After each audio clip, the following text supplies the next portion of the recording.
जय हिंद दोस्तों, my name is Atharvaman and welcome to our channel sports study zone. So कैसे हैं आप सभी? उम्मीद करते हैं कि सभी अच्छे होंगे।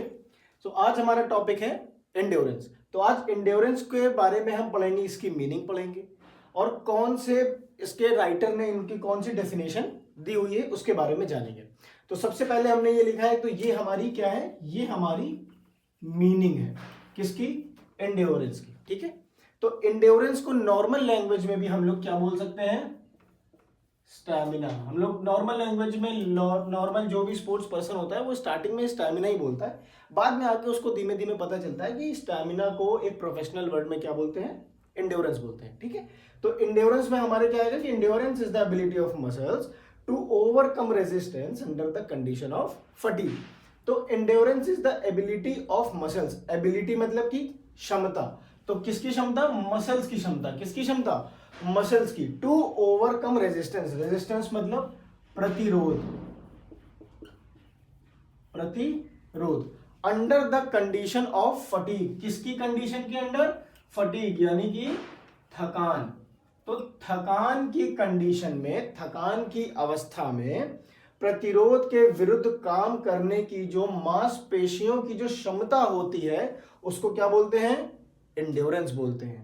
ठीक, अब बात करते हैं इसकी डेफिनेशन के बारे में। तो according to Barrow and McGee ने कौन सी डेफिनेशन दी है, the result of a physiological capacity of the individual to sustain movement over a period of time. तो फिजियोलॉजिकल का मतलब होता है यहां पर शारीरिक, फिजियोलॉजिकल का मतलब होता है शारीरिक, कैपेसिटी, कैपेसिटी का मतलब क्षमता, of the individual to sustain movement over a period of time. यानी कि किसी भी मूवमेंट को या किसी भी एक्टिविटी को लंबे समय तक करने की जो हमारी शारीरिक क्षमता होती है, जो शरीर की कैपेसिटी होती है, बॉडी की कैपेसिटी होती है, उसको हम लोग क्या बोलते हैं, उसको हम लोग बोलते हैं एंड्योरेंस। एक बार फिर समझते हैं कि लंबे समय तक काम करने की जो शरीर की क्षमता होती है, कैपेसिटी होती है, उसको क्या बोलते हैं, एंड्योरेंस। तो अब हम बात करते हैं टाइप्स ऑफ एंड्योरेंस के बारे में।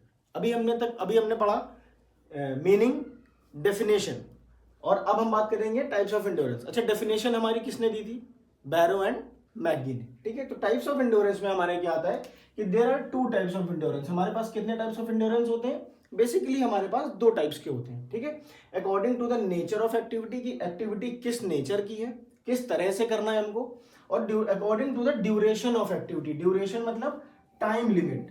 ठीक है, कि कितने टाइम लिमिट में हमको ये ड्यूरेशन जो है हमारी एक्टिविटी उसे कंप्लीट करनी है, टाइम 1 मिनट, 2 मिनट, 3 मिनट। ठीक है, और ये हमारी बेसिकली एंड्योरेंस के ये दो टाइप होते हैं। तो नेचर ऑफ एक्टिविटी में कितने होते हैं, 3 होते हैं। ड्यूरेशन ऑफ एक्टिविटी में कितने होते हैं, 4 होते हैं। तो इनकी डिटेलिंग जो होगी वो हम अपनी नेक्स्ट वीडियो में बताएंगे। So do like, share and subscribe our channel, वरना आप इनकी डिटेलिंग वीडियो से वंचित रह जाएंगे। ठीक है, so please do like, share and subscribe. Thanks a lot.